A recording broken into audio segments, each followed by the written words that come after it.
DMK नेता ए राजा भारत और सनातन को लेकर दिए गए अपने बयान के कारण विवादों में फंस गए हैं। दरअसल उन्होंने अपने एक बयान में कहा कि भारत एक राष्ट्र है ही नहीं, इस बात को अच्छे से समझ लें। भारत कभी एक राष्ट्र था ही नहीं, बल्कि एक उप महाद्वीप है।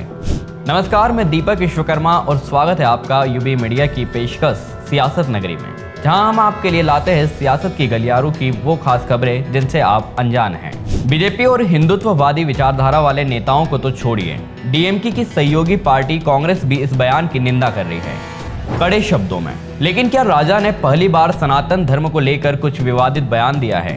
तो इसका जवाब है नहीं। ए राजा का यह बयान तब आया जब 4 मार्च को सुप्रीम कोर्ट ने तमिलनाडु के मुख्यमंत्री एमके स्टालिन के बेटे उदयनिधि स्टालिन को सनातन विरोधी बयानबाजी पर फटकार लगाई।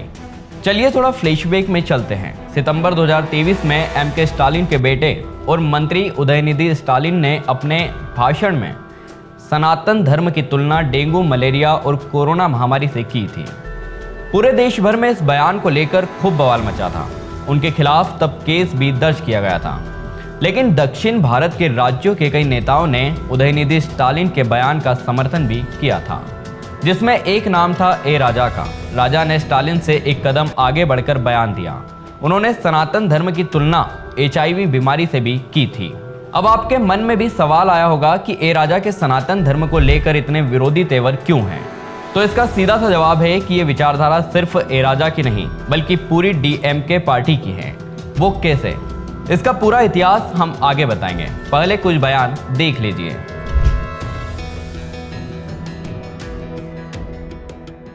हालांकि ऐसे और भी कई सारे बयान हैं जो डीएमके नेताओं की तरफ से दिए गए हैं, लेकिन इन बयानों के जरिए हम सिर्फ आपको ये बताना चाह रहे हैं कि किस तरह डीएमके नेताओं के तेवर सनातन धर्म को लेकर गर्म रहे हैं। इसकी शुरुआत कहां से और कब हुई, आज इसी पर बात करेंगे।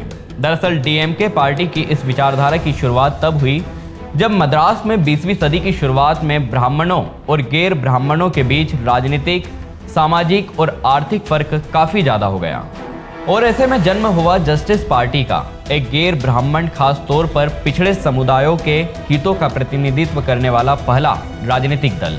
बता दें कि जस्टिस पार्टी ने सरकारी नौकरियों और सत्ता के बड़े पदों पर रहने वाले ब्राह्मणों के वर्चस्व को चुनौती दी। साल 1920 और 30 के दशक में इस आंदोलन ने गति पकड़ी। वहीं ईवी रामासामी पेरियार और CN अन्नादुरई जैसे नेताओं ने सेंटर स्टेज लिया।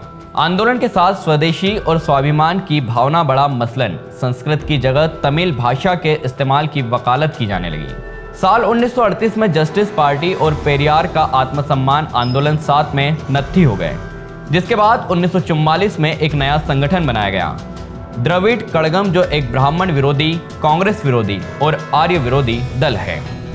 शायद यही वजह है कि डीएमके नेताओं की तरफ से बार बार सनातन धर्म के विरोध में बयान दिए जाते हैं, जिसकी आलोचना केंद्र में शासन कर रही बीजेपी और सनातन धर्म को मानने वाले लोगों की तरफ से लगातार की जाती है।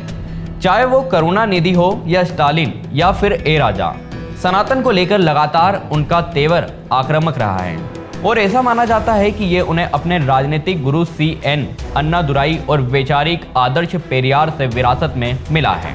तो यह थी आज की हमारी ये खास रिपोर्ट, और आपको ये कैसी लगी? अपने विचार हमसे जरूर साझा करें। वीडियो पसंद आए तो इसे लाइक और शेयर करें, साथ ही चैनल को सब्सक्राइब करना ना भूलें।